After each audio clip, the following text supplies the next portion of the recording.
Nobody knows the trouble I've seen. Nobody knows but Jesus. Nobody knows the trouble I've seen. Nobody knows but Jesus. All right. We don't have an intro song yet, so I'll leave you with that as we get into this wonderful topic of Iran. I don't know if you've heard, but it's been in the news relatively recently. The X feeds are full of people saying, wow, this person has never been more right about all their predictions, or this person has never been more wrong. But it's kind of coming from both sides because a lot of the dialogue on this is restricted to the very low level of a definitional disagreement, not about war, but about kind of, because it's very easy to call this a war and it's fine to call it a war. But it's, so that semantic debate doesn't quite cover it, but it's more about the nature of what is the conflict. Does it come with a certain, does it come with bad anthropology, like a certain expectation that democracy building will work, or is it unnecessarily destructive from the perspective of funding ethnic groups in opposition to the regime, like ethnic minorities, or destroying the country, like in Libya? And those are kind of both two different goals. And Trump's approach is closer to the Libya example, but it's also distinct from that, because the whole situation with the war right now is we're trying very hard not to blow up the key Iranian infrastructure, like their electric grid and their oil infrastructure. Um, Anything basically that could cause a big disaster. So that's the goal of the game right now. And the idea is that the US is at such a technological advantage that we actually do have the capacity to neuter Iran's defensive capability without overcommitting or being over to regime building or democracy building, or without being overly destructive due to our precision. So we kind of neuter their ability to cause trouble without overcommitting, because Iran has two win conditions or strategies for dealing with this.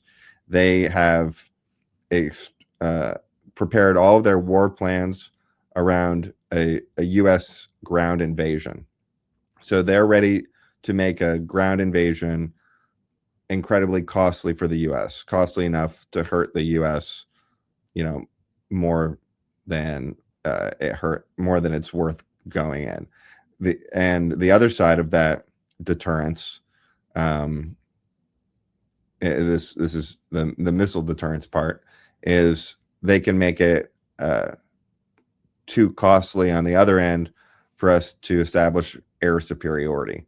So that's the kind of strategy that we just cut off by taking out their missile capacity before it could get to a level where the deterrence would have become too strong, as in it would have been too expensive or too catastrophically damaging to take out Iran's military infrastructure. And that's because what's happening now is you have the development of Chinese drones, you have these the continuation of their rocket industry, and these technologies are kind of getting cheaper and easier to produce, to the point where it changes the equation on the cost effectiveness of our defensive systems. So as we transition to alternate, more low cost defensive systems, we basically knocked out their ability to establish deterrence in the meantime, assuming we ever would have been able to establish it again. So that's the kind of broad overarching goal of this. And then you have reports like, okay, 2,500 mariners are sent to Iran. And then everybody is reacting like, okay, here comes the ground invasion, which is which means the campaign was a lie and the promises were broken, or, oh, I told you this was happening. This is easier to categorize, like Iraq, because there's actually boots on the ground, right? Because people will say, well, okay, we might bomb Iran, like Trump's talked about bombing Iran, but we're not doing boots on the ground, which is like a euphemism for Iraq, which wasn't just boots on the ground. It was a massive invasion with the goal of building a democracy.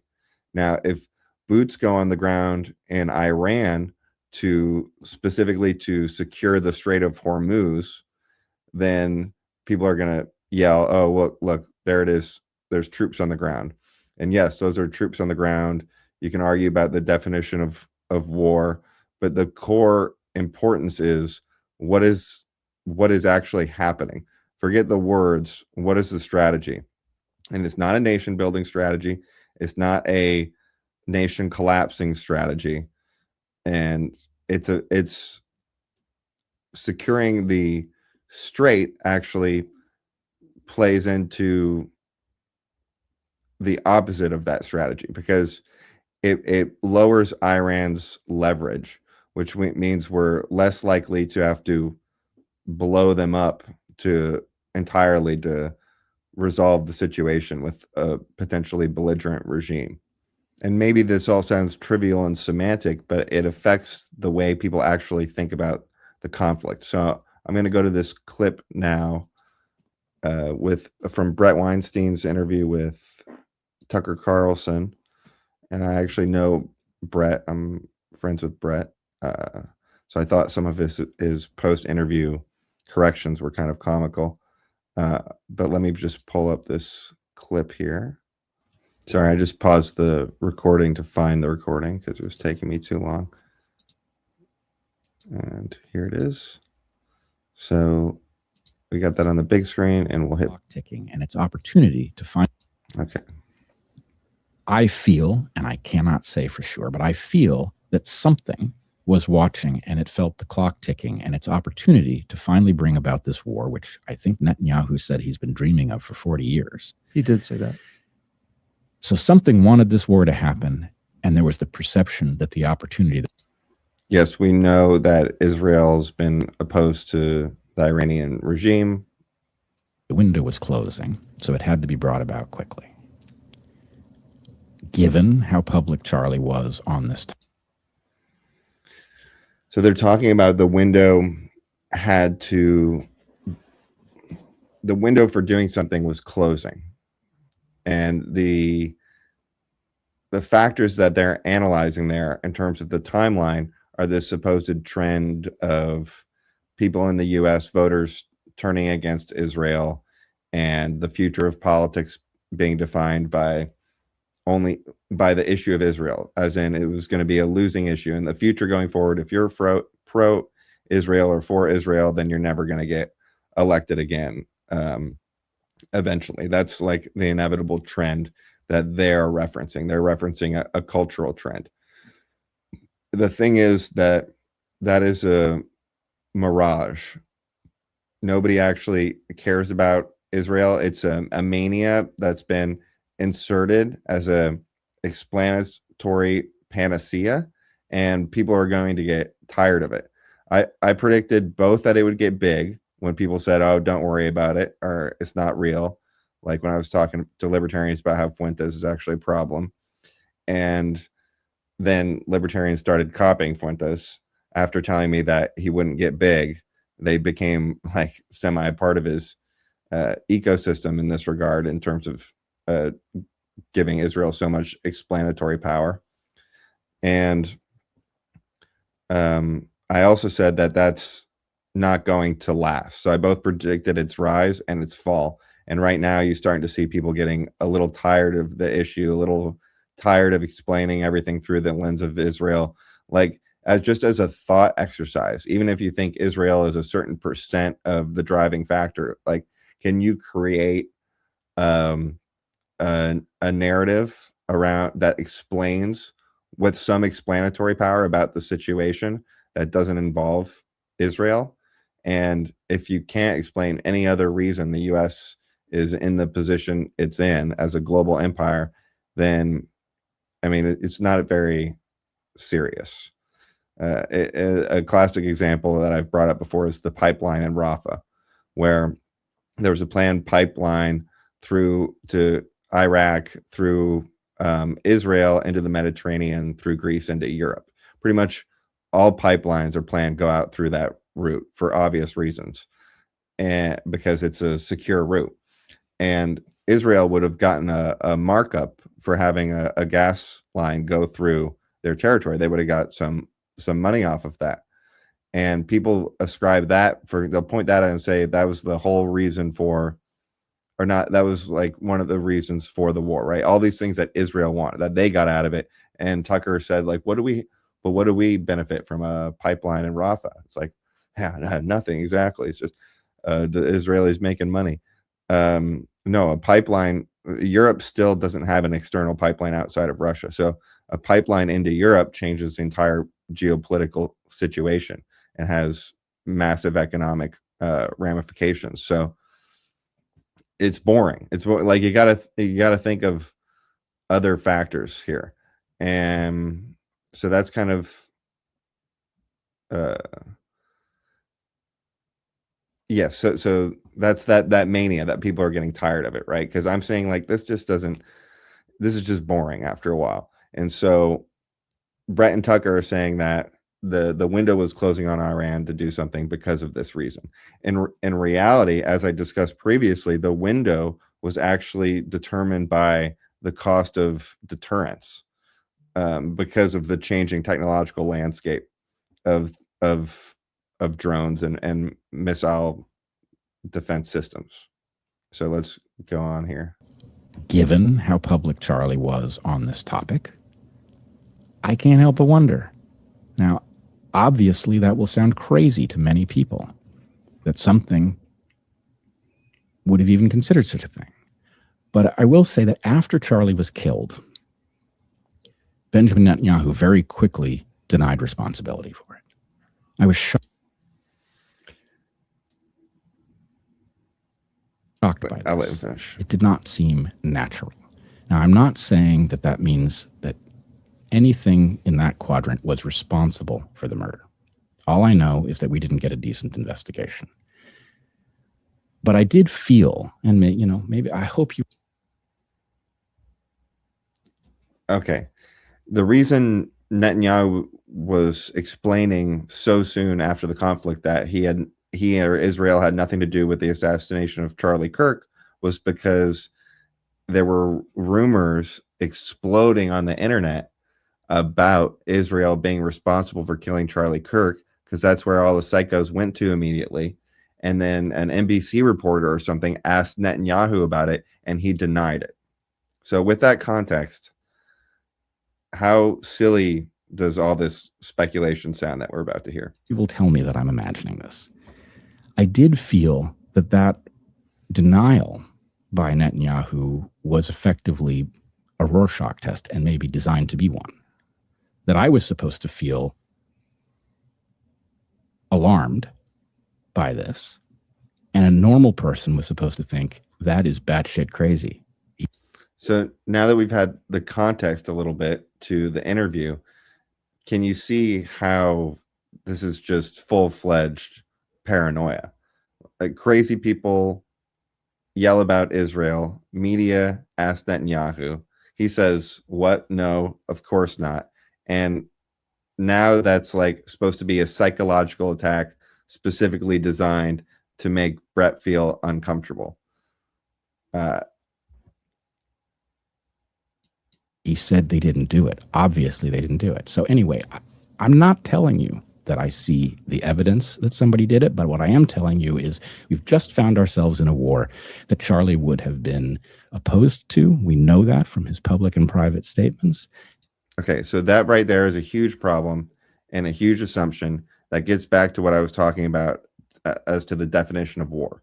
Because if Charlie was assassinated before Operation Midnight Hammer, then people would have said the exact same thing, that Charlie was certainly going to be against Operation Midnight Hammer, which was the U.S. striking of the nuclear facility in the 12-day war, because Charlie said he was against war with Iran, and I'm calling that war with Iran, right? So this is how these semantic constructions can start to actually warp your mind as it takes it away from the reality of the conflict. Getting back to my mother's favorite saying, which was, "I don't care what you call it, I only care what it is." And Charlie was very supportive of the strikes on the nuclear facility. So it would have been the same situation here, where we're not doing a Libya war, we're not doing a Iraq type regime change, democracy building war. So that's what Charlie would have been against. If we had to put troops down to secure the Strait of Hormuz to make it easier for us to actually end the war or get around kind of Iran's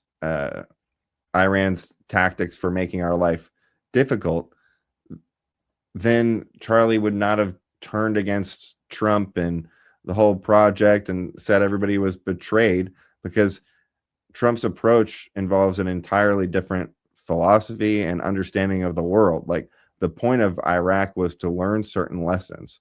Many of those lessons were learned and they're being applied in this circumstance.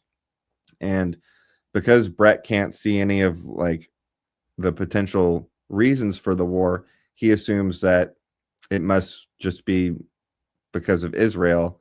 And because it was just because of Israel and there were no real reasons, and because Charlie was against war, then certainly, of course, he would have been against it.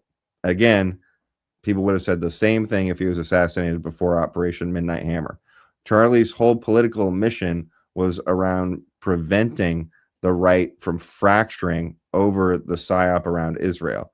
So to react to his death by elevating that psyop is like, and then doing it in his name as if he certainly would have agreed with you, is kind of not only the ultimate insult, but it's just on the far side of Occam's razor. And anybody will tell you that, including Nick Fuentes. Okay, Charlie Kirk's next pivot wasn't going to be to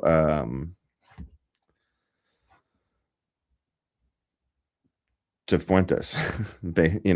Like that's not what Charlie was about. And that he would have been a formidable force in opposition. So, and let's see. What am I to think? Why?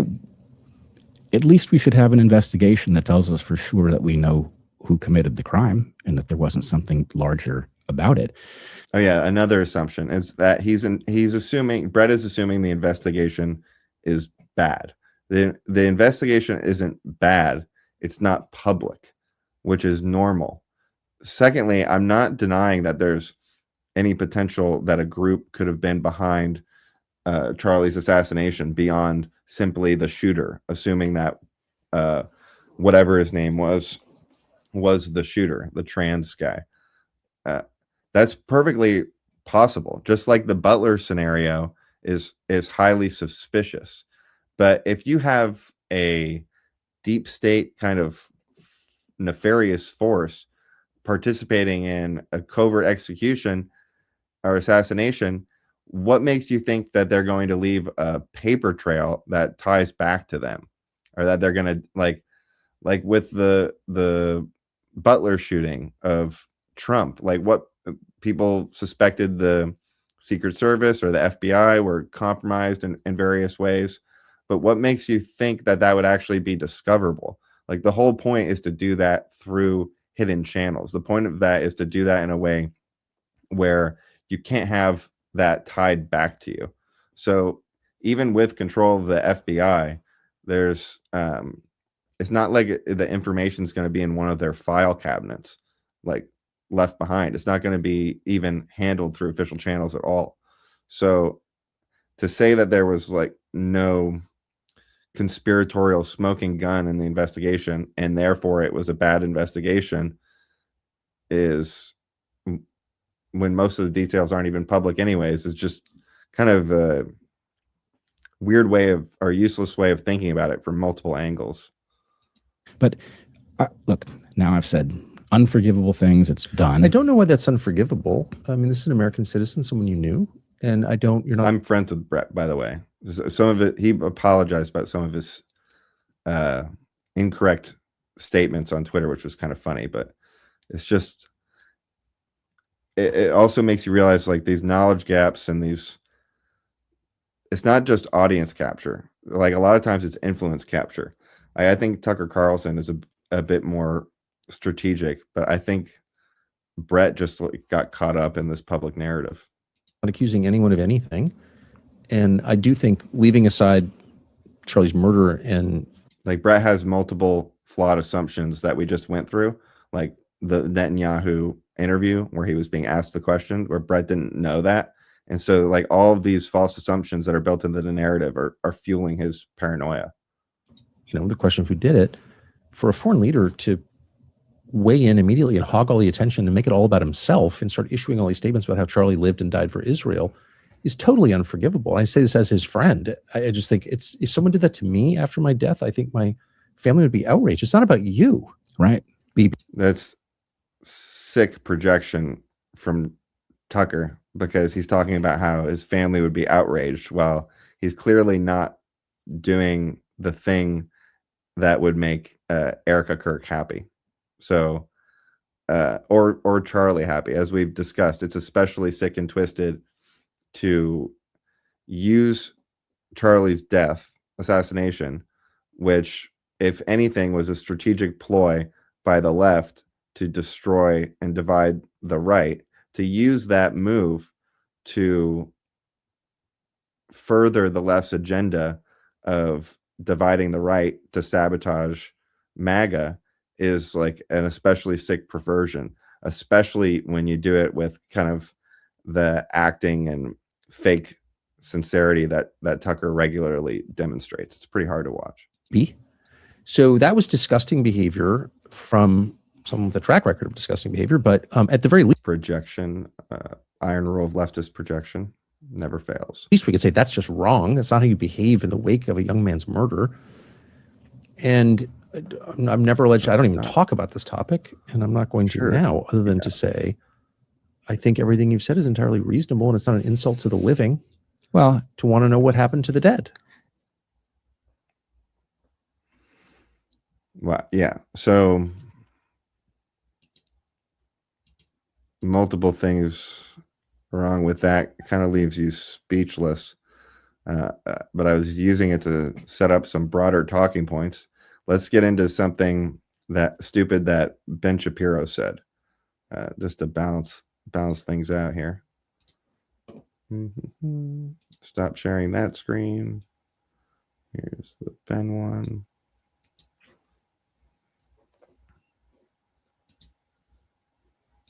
And pulling it up. Share screen. All right. So this is Ben Shapiro talking about arming Iran's ethnic minority, right? Which falls more into the Libya plan, away from Trump's kind of creative third way solution. And this involves some history of Iran, which is pretty useful for understanding the broader conflict. So here, Ben Shapiro is suggesting that the U.S. and Israel should arm Iran's ethnic minorities and use them as a weapon to foment change in Iran. So I think he's saying, use them. So the generous interpretation of this could be that he's not actually saying to send the country into the civil war, but he's just saying to use it as a threat to get to the regime to negotiate. But that's not really accurate, because he's basically just suggesting that we do arm the Kurds. And this is a really bizarre thing where there's an Iranian group called the People's Mojahedin Organization of Iran, abbreviated MEK, MEK. And they've they do a lot of Kurdish propaganda. They are anti-Iranian regime, but it's because they're Marxists and they're an extreme minority.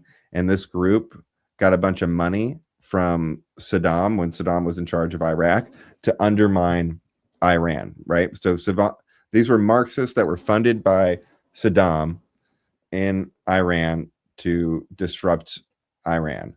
And they got a bunch of money and they still have that money and they're operating out of Albania.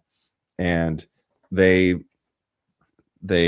do a ton of interviews and they pay off US politicians to basically get interviews and spread their propaganda. It's like a media effort mostly at this point, but it doesn't actually represent anything real on the ground. Like they're not even in Iran. The Kurds in Iran are not like the Kurds in Iraq or the Kurds in Syria or the Kurds in Turkey. The Kurds in Iran are much more a part of the country of Iran and identify with Iran. They're not a project of 19th or 18th century British colonialism like like Iraq was, right? Where that country's borders were drawn around these various ethnic groups. Iran has had this consistent territorial and rough ethnic composition for over 500 years, since 1501, when the Safavid dynasty was created. And that dynasty lasted about 250 years, and then it switched to another one, and then another one, and then another one, and then the Pahlavi dynasty, which was the last monarch that was disrupted before the Ayatollah, and that ended the succession of monarchies. So a lot of people try and say that the Pahlavi dynasty, the one with the monarch that some people are trying to bring back, they're saying it's fake or a new creation of the U.S. Because it only lasted 50 years or something. But the Afsharid dynasty after the Safavids only lasted 50 years. The Zand dynasty after that lasted 50 years. The Qajar dynasty lasted 150 years. They were very involved with England. It was from 1789 to 1925 was when they were around. So it was playing during the colonial period.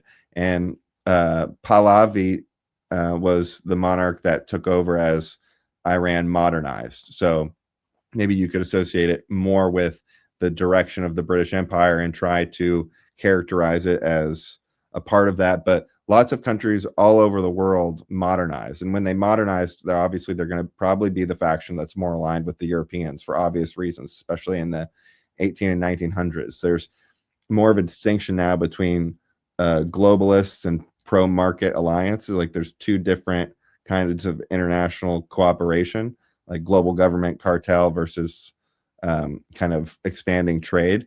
And the colonial era was much less about global government or setting like getting people to join the WHO and take a certain quota of vaccines. It's not really exactly the same relationship.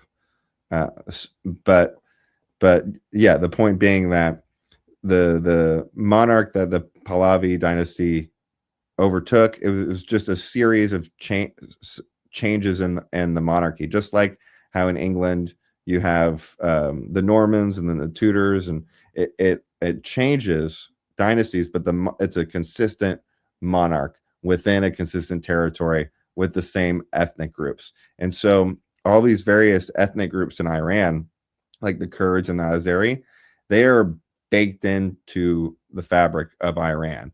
They've been around longer than the U.S. in that form. And even at this point, it would be like saying that you're going to fund the Azeri to resist the Iranian regime is kind of like saying that you're going to get people from New Jersey to side with Italy over the U.S. when, I mean, people from New Jersey are just totally American. Like, they don't even know how to make pizza correctly.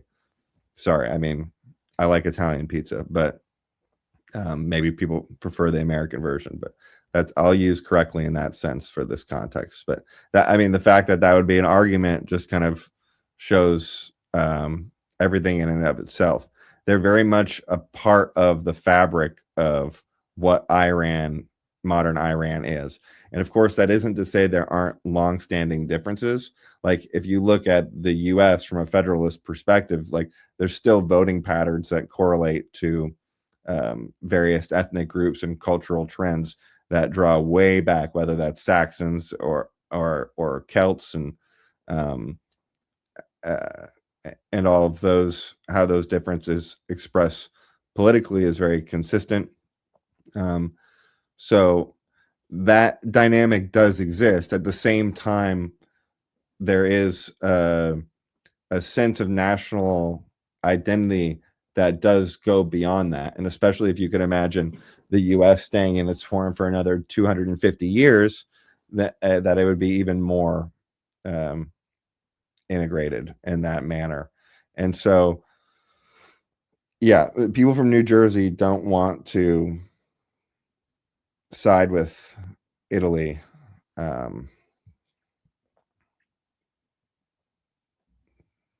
In that sense. So what does all that mean? It means that there is going to be no funding of ethnic separatist conflicts in the Middle East. This group, MEK, doesn't even have a base of support. So then you think, what about the fact that the Ayatollah or the Iranian regime is really not popular with Iranian Kurds or the Iranian Azari. Well, it's also not popular with the Persians. It's unpopular with the whole country. Just because it's unpopular with some of those regions doesn't mean that they're going to want to start a sectarian war against Iran. They actually don't want Iran to break up. The Kurds would much rather be in Iran. They were protected by Iran against Saddam. So there's like a history. And the pro-monarchist Iranian people will tell you this. And the pro-monarchist aren't even pro-monarchy. What they want is they want to transition. They want to use the Pahlavi dynasty to transition to a democracy or something, or a constitutional republic, or whatever it would end up being.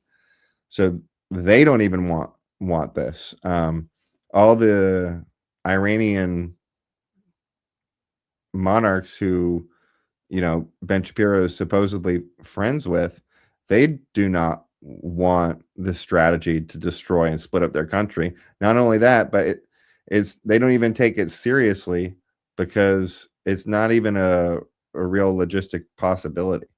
There is no resistance movements in these areas that are distinct from the resistance movements within the Persian areas of Iran. The Ayatollah is broadly unpopular, but splitting up the country is also broadly unpopular. So that's the situation there. And it's kind of silly because so much of the conversation is like meaningless. And Ben Shapiro is repeating that point about the Kurdish resistance, probably not even because it's a political reality, assuming he even knows that. It's probably because it's just like a leftover old kind of inconsequential neocon talking point, which they would use to support a war against Iran, which was where they would say, hey, the Kurds like democracy, and the Kurds are fighting for their freedom. Don't you want to invade Iran to free the Kurds? Except when it was used as a talking point back then, it was about justifying the US military to intervene, which actually would have done something. But now, if you're just talking about the Kurds, without talking about the U.S. military, if you're talking about funding the Kurds, then they don't even want to do it. So, I mean, it's one thing to say like you're going to justify the U.S. military invasion based on the Kurds, but it's a whole nother thing to pretend like the Kurds are going to do something themselves. It's like there's no point in even talking about this. This doesn't exist. So maybe it's just kind of a waste of time, but it's still interesting to go through the history of the country and get a better understanding of it, because there's this other angle where, oh yeah, like the neocons will say, oh, it's the Persian people, right? We're doing this for the Persian people. Iran hasn't been Persian, or I mean, the Persians weren't Iran. Like there were Persians and Persian dynasties and various changes to the territories that incorporated some of the borders of modern Iran, but not always. But it was kind of all over the place.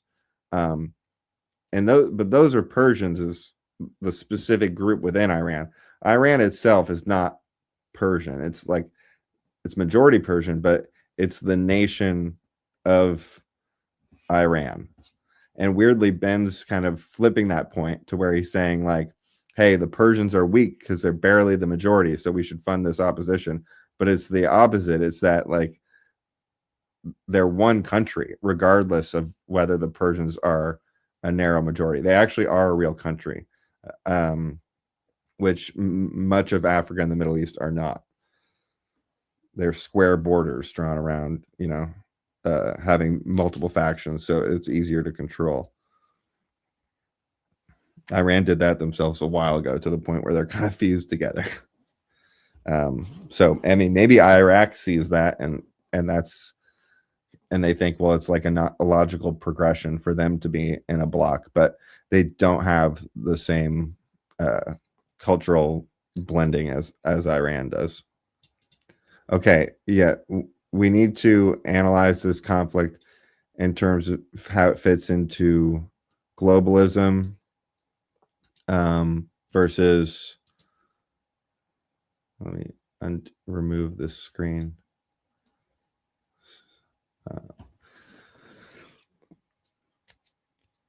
We need to analyze how this, how the various interest groups intersect in this conversation. Why did the U.S. already partially achieve some of its objective? It's because the Ayatollah is dead. And the Ayatollah being dead is kind of a regime change in itself. And I can explain why. I'll do it by breaking down the various factions in Iran. Ayatollah is the religious leader. Now, many say because you basically killed the Pope that it's going to be intolerable for them and turn the entire country against the U.S. forever and make relations so much worse. And also that Chinese guy who's a fake professor, I forget his name, but he talks about how it's going to unite Islam in a Pax Islamica against the U.S. He thinks it's going to unite Islam in a Pax Islamica against the U.S. because it's such an offense to kind of kill this religious figure, and people will kind of have solidarity around that. But the problem with that is it's not like killing the Pope or something. It's more, the Ayatollah is more like when the Pope was set up in France for a couple, decades, or when or more like the offshoot of the Mormons. It's an offshoot of Islam, specific type of Shia Islam. Basically, they're creating their own kind of version of the Vatican within Shia. And not only do does basically nobody in the Muslim world follow this religion. But basically, nobody in Iran even does either. I think it's got like 20% support. The Ayatollah has 20% support within Iran, or he did before he got bombed, which is not very much for like a divine monarch, holy pope figure. And outside of Iran, in the Shia Muslim world, it's under 5%. And I think most of those people are kind of like the radical Marxist, like some of the crazier factions, basically. It's like and that are repeating the green-red alliance under which the Ayatollah was originally formed, which is also bleeding into U.S. politics, which is this weird alliance between Marxism and anti-colonial Islamic fronts, which is actually kind of it makes total sense as an alliance, but it's a nasty combination.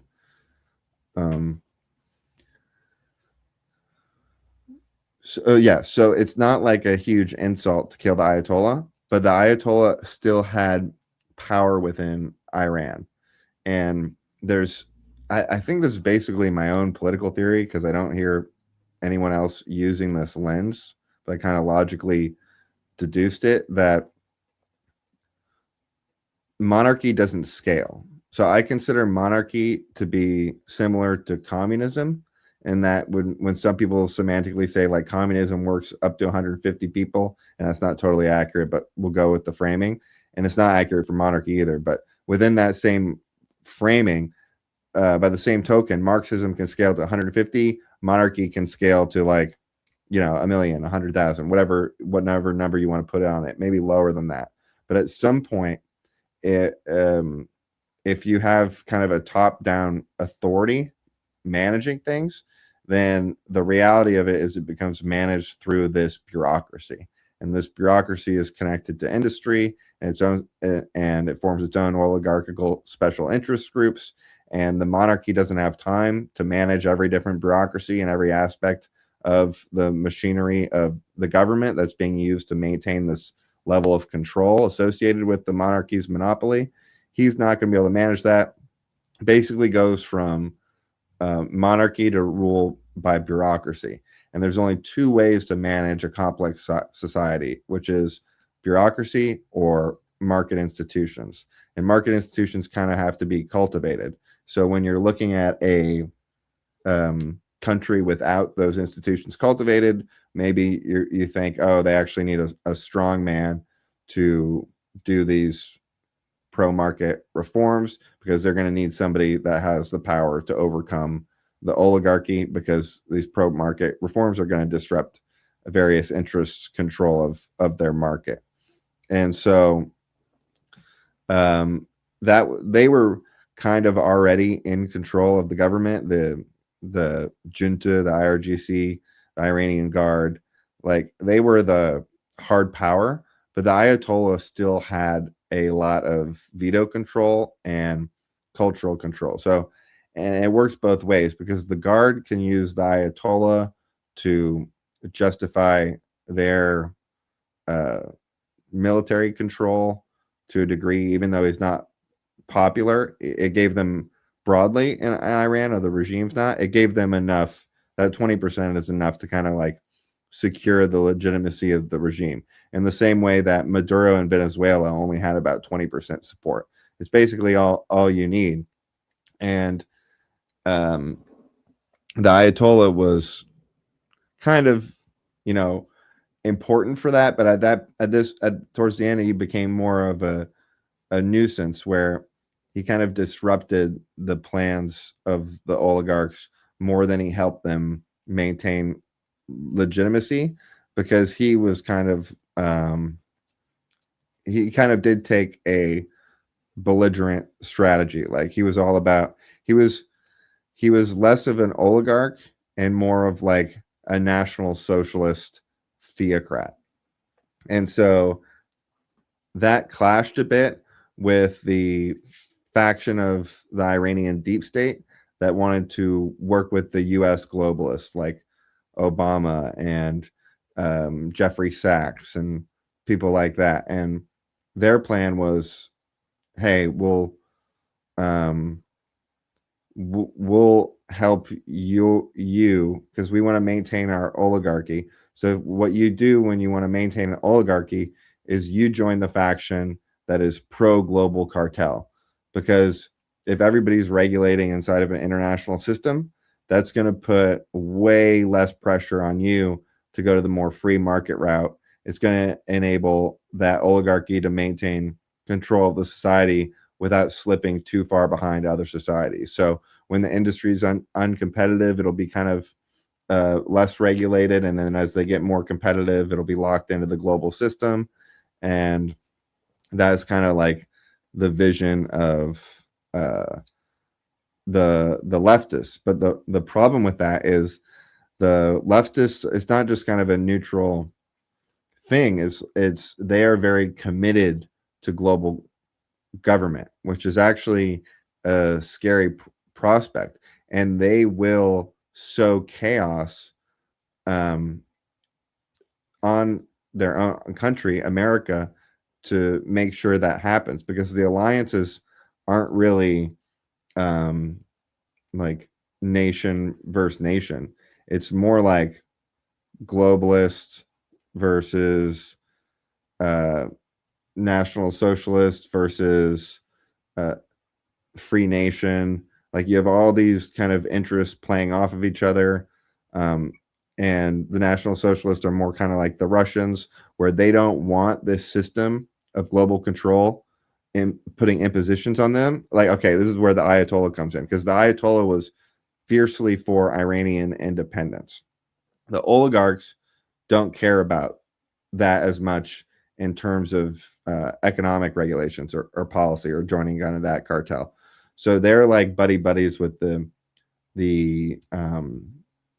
Democrat kind of the more mainstream Democrat politicians, or even people like Bernie Sanders, because he's more mainstream. The MEK are the guys out of Albania using Saddam's old oil money.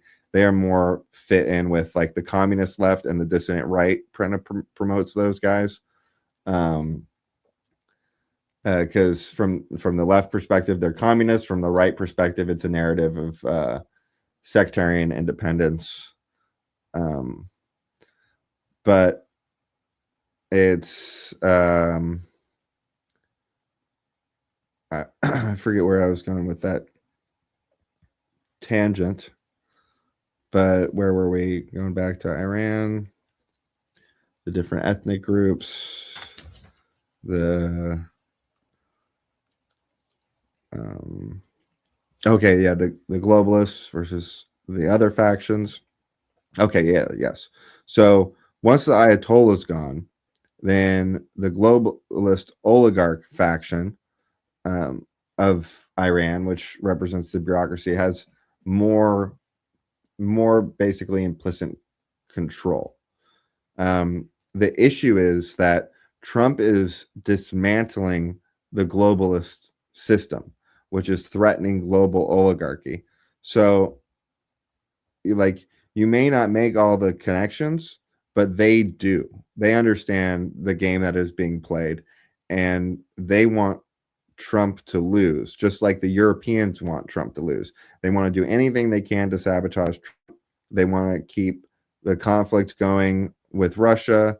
They want to stir up things that keeps the U.S. empire locked down and creates political problems for Trump. Like an example is England controlled the insurance on shipping, right?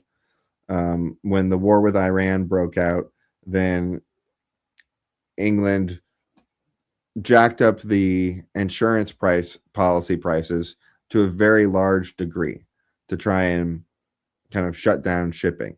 Now the U.S. wants to bring back shipping. I'm not saying it's not natural for shipping rates to rise, but it's a lever England can use to make our lives more difficult, because they can basically even if we totally secured the situation on the quote unquote ground, by that I mean the Strait of Hormuz, the water, then those companies could still maintain really high insurance premiums for going through there just to mess with the US, to undermine Trump, to prevent his destruction of the globalist economic cartel, to then protect trillions and trillions more dollars of captured special interests. So, or like MI6 can bomb Russia's fighters to draw us into the further into the war, and that gets complicated on multiple dimensions because Russia isn't the good guy there by any means, and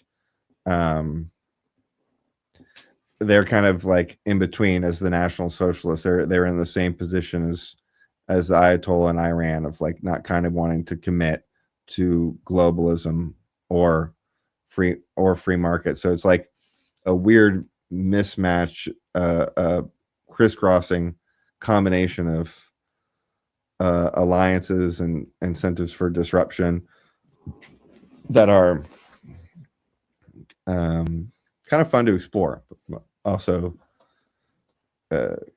crazy.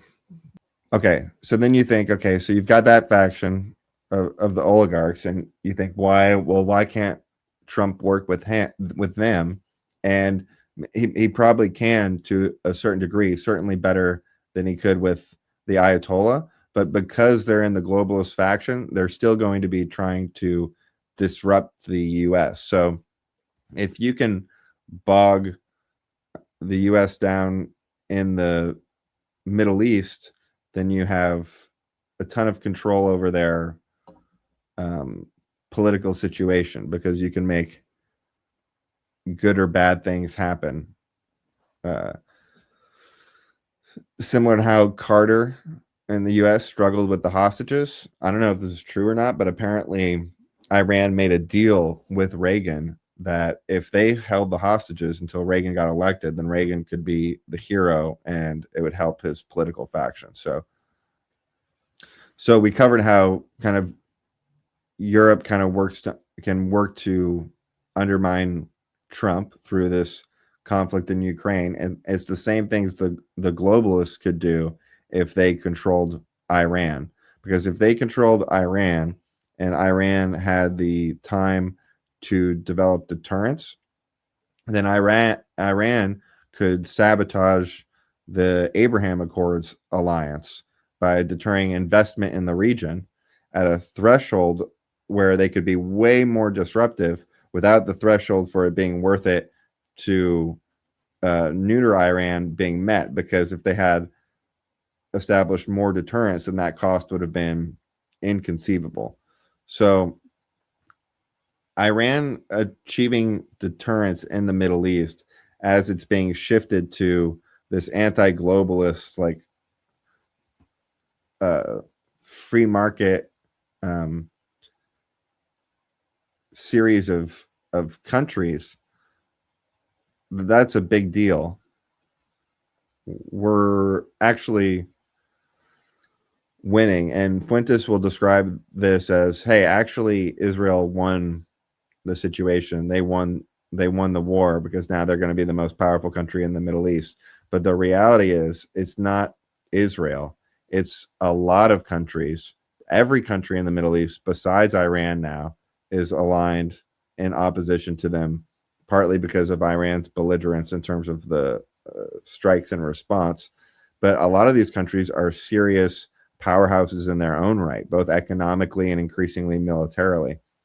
And so if you give 5 years for these countries to develop around a neutered Iran, which no longer has deterrence, then that gives the US the ability to leave the region, which is in our national strategic interest, because we're trying to deconstruct this global empire.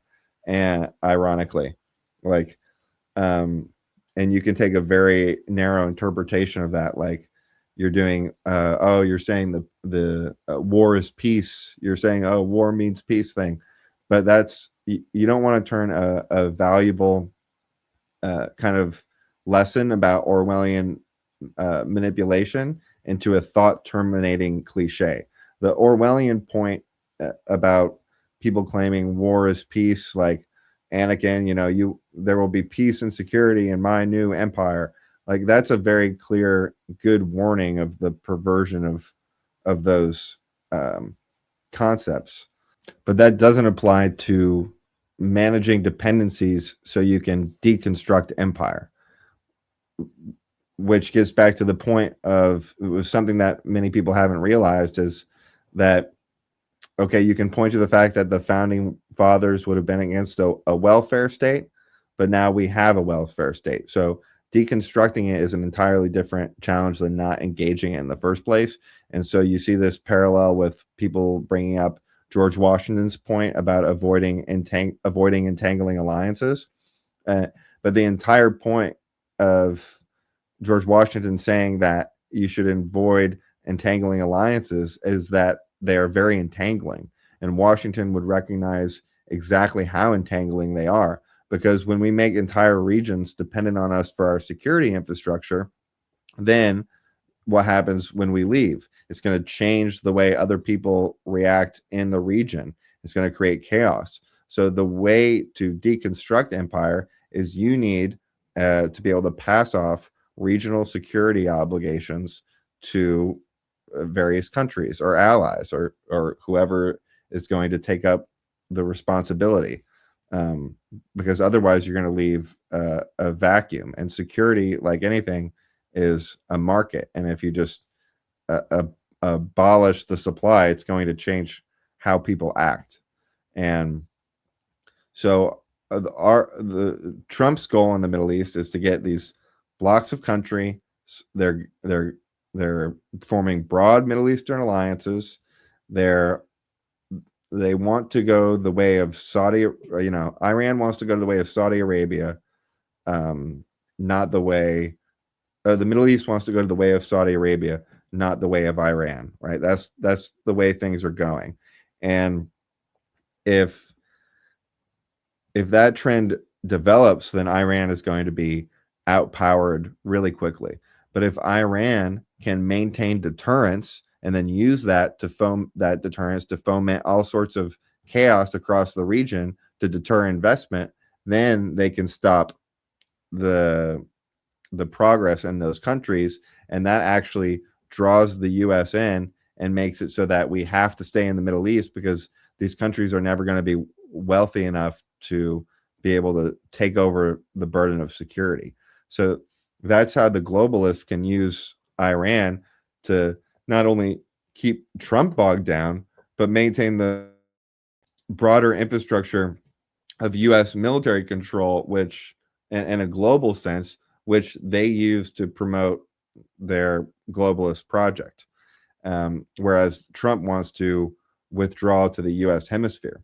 And another thing people don't understand about this conflict with Iran is how far ahead of we are than them technologically, to the point where once you establish air superiority, it's actually very cheap to operate this war, because we can see everything they do. And whenever they try to reinsert some key missile capability, we can just snipe it easily. And we don't even actually need to be in the region to do it at all, because they're developing this entirely new fleet of $80 billion bombers that can do missions starting out of the US with refueling planes. So the base of operations can be in the US. We don't even need a base in Iraq.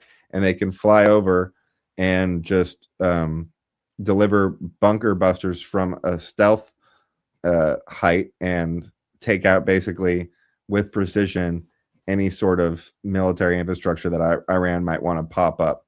So we actually do have the technological ability for deterrence without overcommitting, if you have kind of the creativity and vision to use it that way. Which gets back to Trump's, like, oh, you can actually just do things, you're not inevitably stuck in this false dichotomy the debate takes place on, which is of either invasion or destabilization. So there's some interesting developments going on there. Like Trump is using our reach to frustrate Iran. It's like if you have this belligerent person, but maybe they're smaller. Maybe you'll go to jail if you beat them up, but you can't just let them attack you or hurt other people. So, but they're very mad. So what if you're tall enough and big enough relative to this person, like the U.S. is relative to Iran, then what you can do is you can put your hand on their head, right? And then they just swing helplessly. So you don't have to smash them to get them to stop. And you don't have to let them beat up on you or beat up on someone or keep doing the annoying thing that they're doing.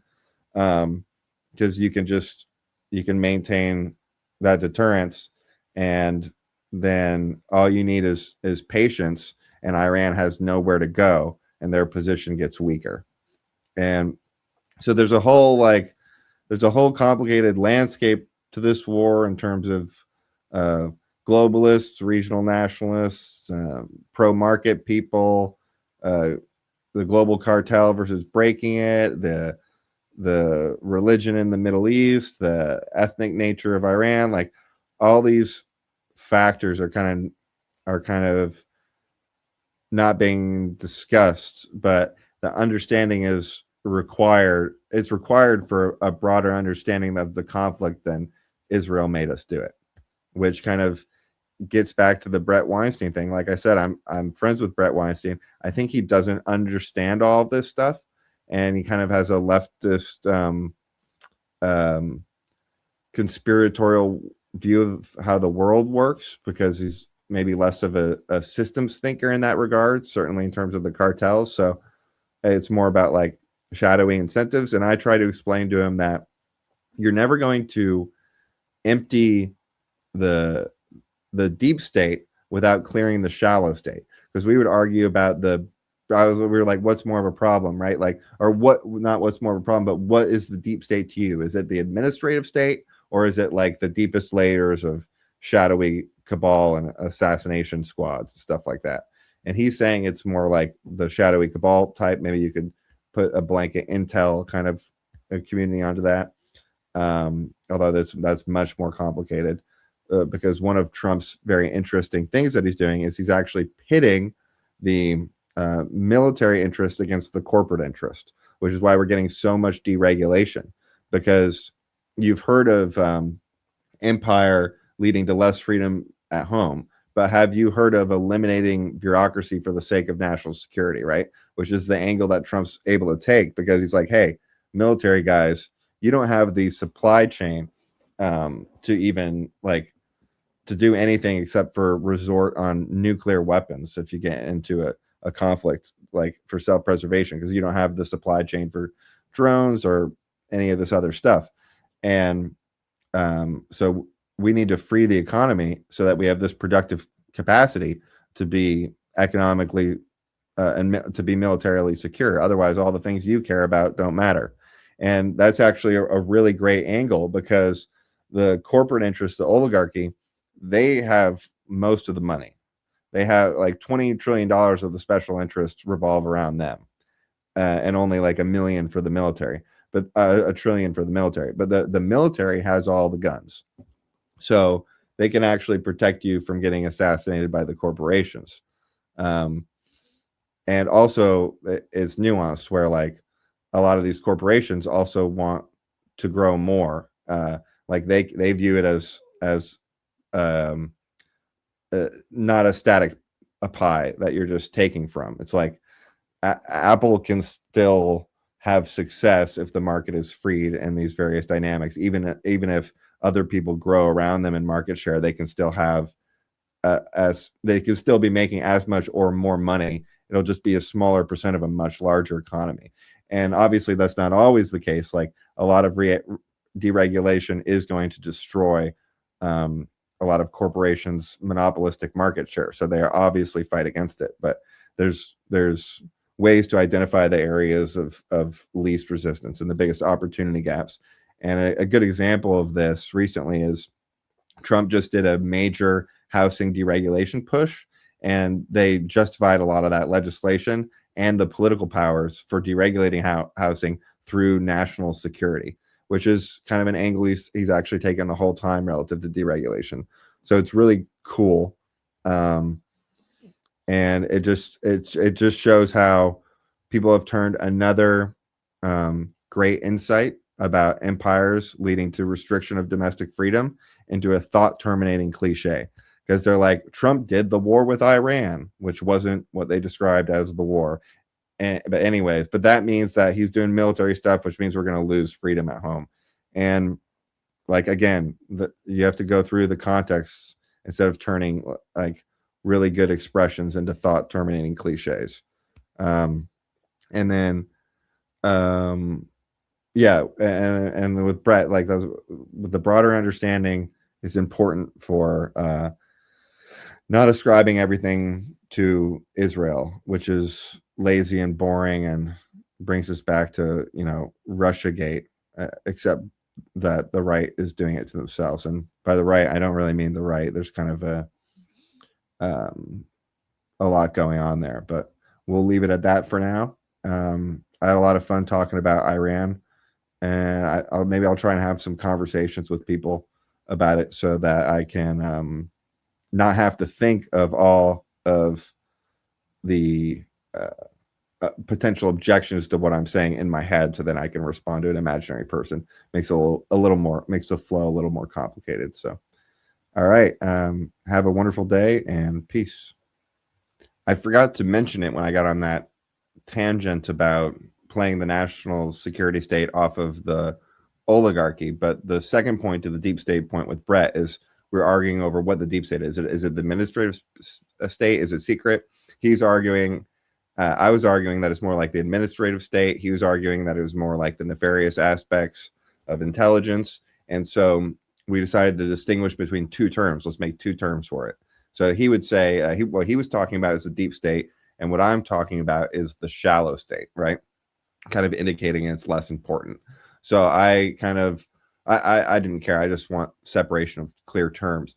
But I took that kind of shallow state definition and I related it to floodwater management, where I said that whenever there's a flood, you never drain the flood or drain the swamp by going to the deepest holes that the water is accumulated in and putting and sucking the water out of that hole, because all the water from the much broader spillover area is just going to fall into that hole. And so to actually disrupt the deep state, which is the deep pools, you need to clear off the spillover water, which is actually flood management 101. It's like all about clearing the spillover water. When you have a flooded pool area, you never empty the pool before draining the spillover water. Otherwise, the pressure will create the foundation to crack. But more importantly, like in a non-specific pool situation, you're just never. It's just a very much less efficient to drain it from the source than to manage that spillover. It's pretty much impossible. And that's because as long as you have a massive bureaucracy that supports an oligarchy and controls trillions of dollars through rent sinking, then you're going to get corruption and you're going to get all those nasty things associated with the deep state. Like, until you get rid of global government, as long as there's a force that can determine like global or even really strong national policy, then special interests will latch onto that force, and there will be all sorts of avenues of blackmail or propaganda or control or whatever else you want to imagine people do to make sure that they're leeching off of that power. So if the power exists, there will be corruption. You can't just symptom control your way out of a systems problem. So that's a good kind of summary of a lot of where this worldview comes down to. And of course, the shallow state relates to this globalist cartel picture, because it's the expansion of that shallow state into a global system of government. And if you have a global system of government, you're going to have some corruption. So at least that's my prediction. Yes, I might just edit this in the middle of my tangent. If I put it at the end, then this is the real end. Goodbye.